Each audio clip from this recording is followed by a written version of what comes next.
بسم الله الرحمن الرحيم. الرحمن علم القرآن، خلق الإنسان علمه البيان.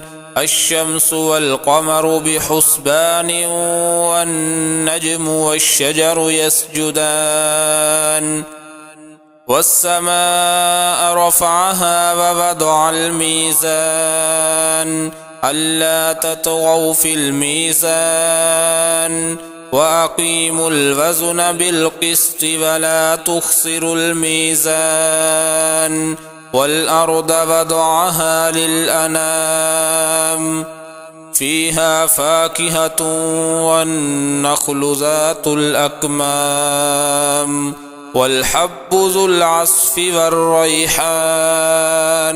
فبأي آلاء ربكما تكذبان؟ خلق الإنسان من صلصال كالفخار، وخلق الجان من مارج من نار. فبأي آلاء ربكما تكذبان؟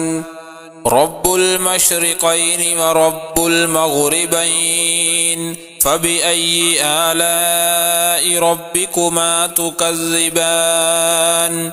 مرج البحرين يلتقيان، بينهما برزخ لا يبغيان. فبأي آلاء ربكما تكذبان؟ يخرج منهما اللؤلؤ والمرجان. فبأي آلاء ربكما تكذبان؟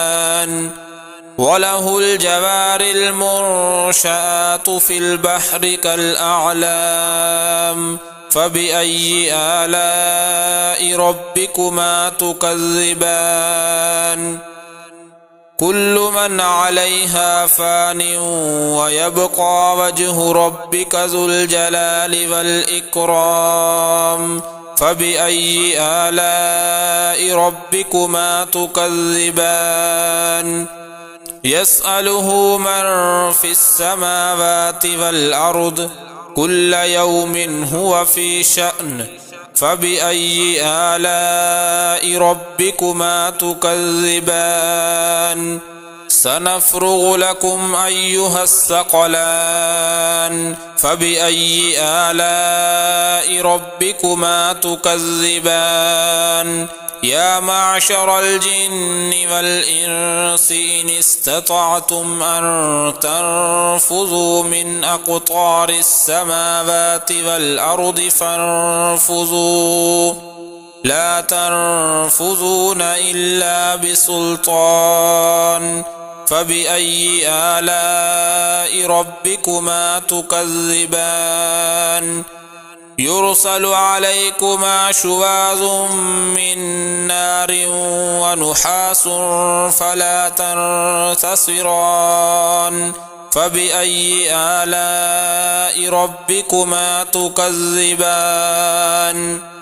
فإذا انشقت السماء فكانت وردة كالدهان.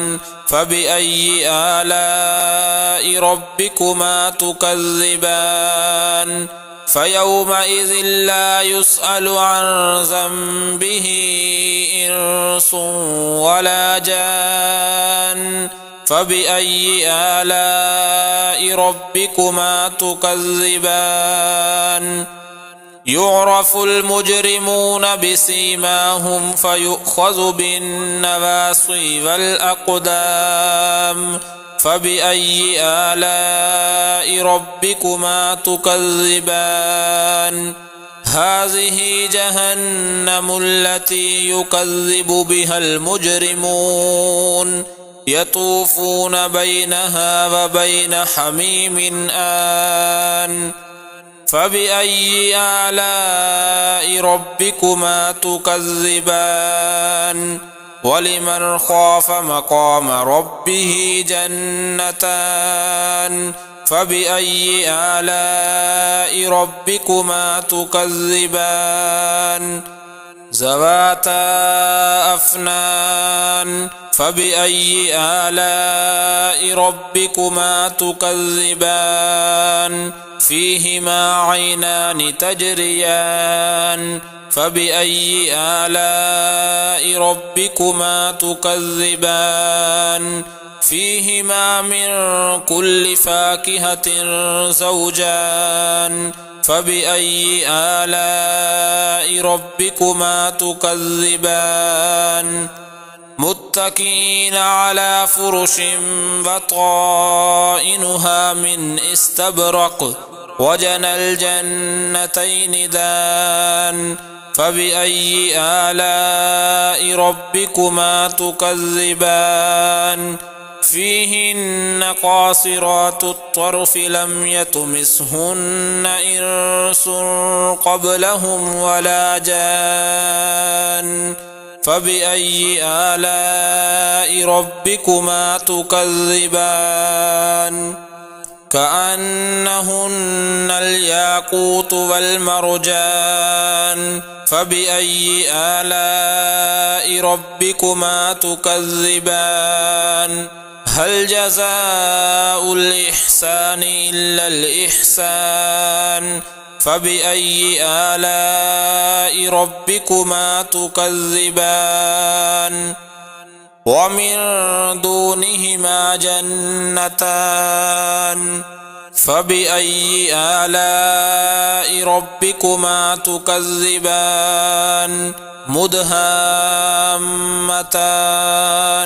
فبأي آلاء ربكما تكذبان فيهما عينان نضاختان فبأي آلاء ربكما تكذبان فيهما فاكهة ونخل ورمان فبأي آلاء ربكما تكذبان فيهن خيرات حسان فبأي آلاء ربكما تكذبان حور مقصورات في الخيام فبأي آلاء ربكما تكذبان لم يطمثهن إنس قبلهم ولا جان